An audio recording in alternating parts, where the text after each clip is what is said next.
Hello, hello, hello to all of my amazing gods and goddesses in human form. I'm talking to my two fish tied together, swimming in opposite directions. I'm talking to you, Pisces gods and goddesses. Let's get right into your reading. First and foremost, happy solar eclipse eve. Yes. Let's get ready. Let's get ready. Let's get ready. We're going to talk about the number 9. Okay, so let's get into your reading. Most High God in the universe, please give me a special reading for my amazing Pisces, as it relates to every area of their lives, specifically in areas of power and intellect, money and wealth, creativity and emotions and spirituality, and where they need to take action. Boy, these cards are trying to flip out of my hand already. It's exciting. What information do we have from my amazing empaths, who are also selfless, natural healers, very wise, gentle, intuitive, compassionate? Now, Pisces, last couple of readings, we talked about your freedom, like freedom, free to live the life that you want to live, right? This solar eclipse is really dramatic. It's also some unexpected changes that are happening in your life, and all of them are good. It's all good because it's all God, okay? Let's see what these cards have to say. Yeah. Let's show you what I'm looking at here. You can I thought I had the camera tilted so you can like really see the cards. All right.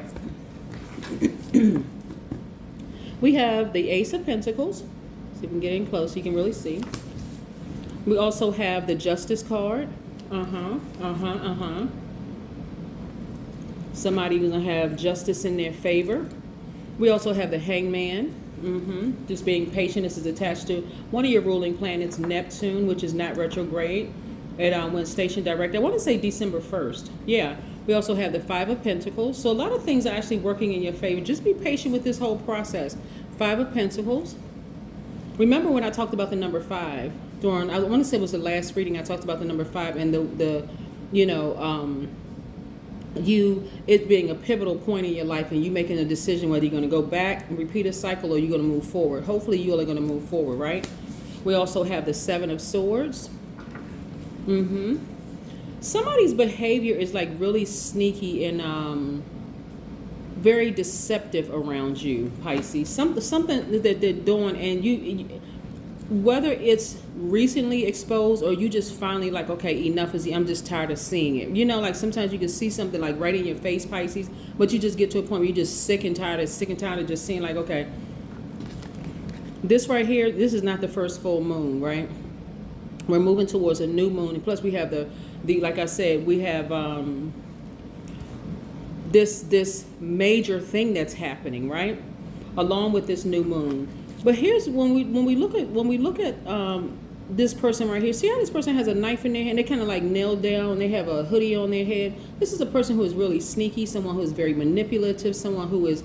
It almost feel like they just like they take your breath away. Not in a good way though. They just like suck the energy out of you, the air out of you. Like you just tired. Have you ever been so like?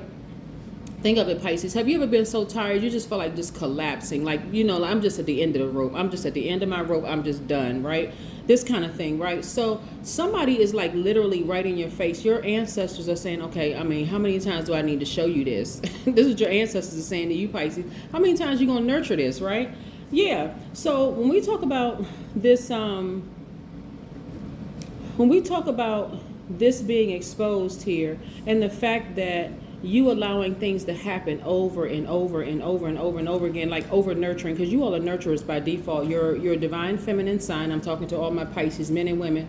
You all are nurturers by default. But how many times are you going to block your own money, your own happiness, your own peace, your own joy, like really your own freedom? That's what lies behind this vault door. It's not just about money. It's not just about the energy of money. There's a lot of money behind there too. But I'm talking about your peace, your happiness, your joy, right? Okay, let's get to the nitty gritty of why some people overdo things, like overgive or over receive. I mean, not over receive. Oh yeah, receiving, because it's over nurturing, over nurture or over give, right? Let's get to the nitty gritty of it.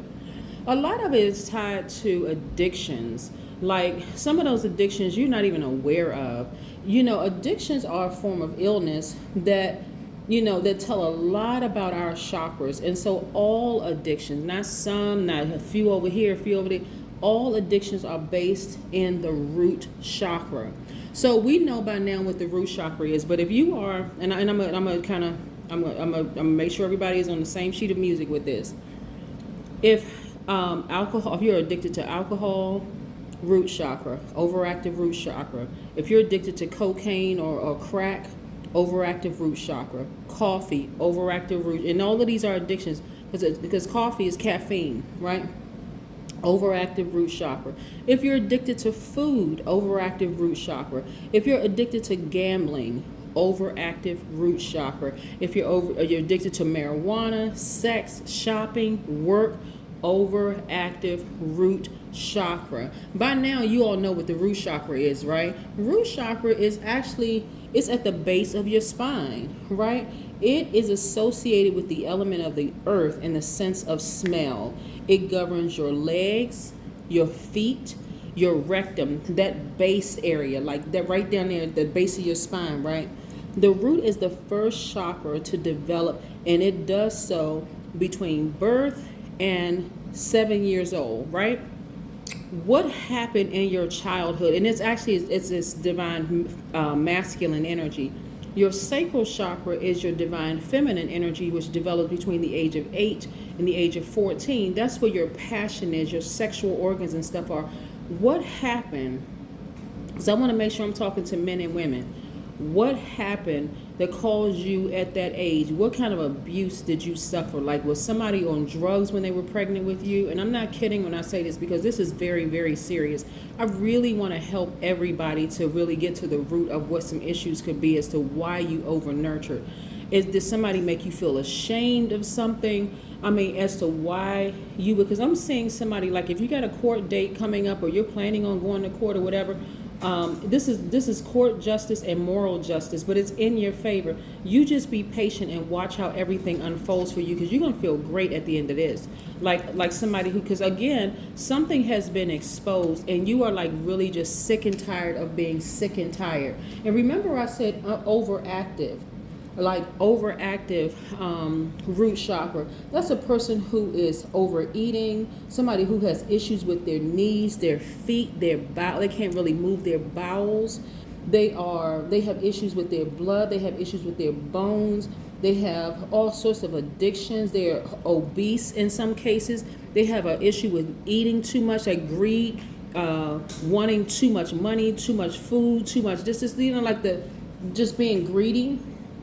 Someone who is suffering from inertia, someone who is a hoarder. That's an overactive. That's some examples of some overactive root chakra. So be very, very, very careful, with that, because it doesn't have to be that way. Like, this is what you really, really want to, will get to the root of. And like hatha yoga is really, really good for that. Aromatherapy is really, really good for that. If your sacral chakra, remember I said that's where your passions are, that's where your sexual organs and all that, your pelvis associated with the element of water, your sense of taste, right? But if it's overactive, if you feel sexual promiscuity, you can feel codependent, you can have lack of emotional control, like somebody just snaps, just like goes off.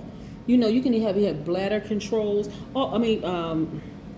Issues with your bladder. I'm telling you, there is a reason why we are the way that we are. We overstay situations. We just feel like, okay, I feel like you can mask it all day long. Pisces was saying, well, I'm just a really nice person and I'm really compassionate and okay. But how long are you going to be a doormat and ruin your own life? Because again, it has to come out in some way, shape, form, or fashion. You're blocking your own money. Like something is right in your face, and your ancestors have been telling you over and over and over again. Sometimes you're looking at the person, the temporary shell that it comes in, but it can cause you to become moody, negative, lazy, want to escape reality. It can cause you to be an idealist, like, pretending like everything is okay when good and well is not okay. This is getting to the root of some things, right? The number 9. I chose the number 9 because 9 is about evolution. It's about death, rebirth. Something is ending so that, you're severing ties with something, and so you can balance out your own energy. And remember, the end goal for you all Pisces is freedom. You all need to be balanced out so you can be that lighthouse so you can lead other people into healing. So embarrassment is a choice, right? You want to take that sword and cut embarrassment out. You want to write down the word embarrassment and toss it into this burning bowl right here. Yes. The number 9 is about, like I said, it's about death, rebirth. It's about evolution. What are you willing to end in order to have a rebirth in yourself? This is about you, Pisces. You being happy. I see more money coming your way. I see you looking for new windows of opportunity when it comes to money. I'm going to show you the cards that I'm looking at as I'm flipping them over. I see somebody being very happy on their job or in some kind of a building or some kind of organization, whether it's at work, whether it's at home, whether it's an organization that you join or whatever. But I see somebody being very, very, very happy. This Hierophant card is attached to Taurus. And so somebody, you could be cutting out, so this card right here is attached to Pisces via Neptune, the Neptune. So you could be severing ties with a Taurus. In this instant, I'm looking at right here because this Taurians are money magnets. Both of you all are divine feminine energy, but I'm seeing you being very, very happy. This is actually you being very, very happy after being patient. Like somebody who is just almost feel like, have you ever been so patient with the person you almost just mentally checked out, Pisces? That's what I'm seeing right here. But it's been blocking your money. But guess what? You're about to open up that vault and receive more money. You are. I see justice is in your favor. I'm seeing you looking for new windows of opportunity. Look at all this money in your cards. I'm seeing you feel like this person right here, Queen of Wands, on fire, really tapping into your divine masculine energy, all because you took this sword and balanced out your own energy. I love it. Yes, we have the Queen of Cups. This is where you're going to really get near a body of water. See how this person is sort of like submerged in water? What is this? They look like they have a, like this bowl looks very similar to this bowl right here. Right? So they have a bowl and this person is, this bowl is sitting on top of the water. So, but this person is like, it looks like she's sitting in a chair. I had to look real close at this picture, but their body is kind of under the water, but they're like sitting in a chair and just kind of sort of like in a surrender. Like, okay, God, I surrender to my highest self. What do you want me to do? Like, what do you want me to do? So, like I said, your ancestors have been exposing stuff for years. And if you decide, hey, I want to repeat another cycle, then then that's the karma that you create for yourself. Because you have to get it out. It's going to come out in some way, shape, form, or fashion on somebody. But I'm looking at the King and Queen of Cups right here. So mindfulness is going to be really important to you. See the crown chakras? This is right, whether I'm talking to a man or woman, you're in a situation, like I said, where you want to get near a body of water. You want to, because water represents emotions and creativity, right? So, in the background, you see that the water is deep, right? You see that the water is very deep over here. And so that's how deep your creativity is as well. So, but this person, the water is deep, but it's not as deep, right? So this person is like focusing on, mindfulness and yoga and this kind of thing. But in both here, you see them getting to their crown chakra, accessing their crown chakra, which is great, which is absolutely great. Great, great, great. Love it, love it, love it. Let's see what else this card, let's see what this card has to say. Let's see what this card, this oracle card. Look to the stars. Yep. Look to the stars. 31. 3 plus 1 is 4.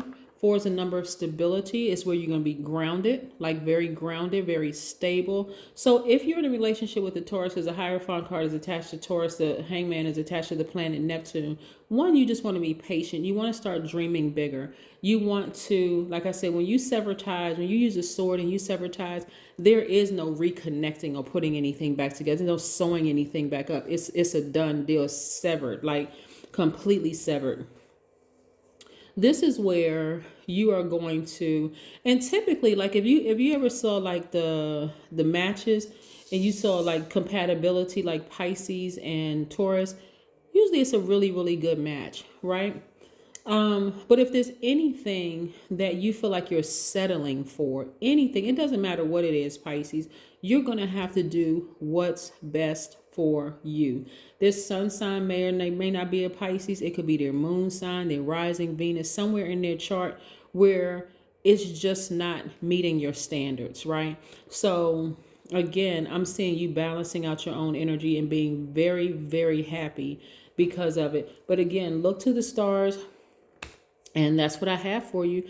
This is your Sunday reading, and I'll be coming back next week with some more readings. But I wanted to get this up for, what we have to come, right, on the 4th. Yay!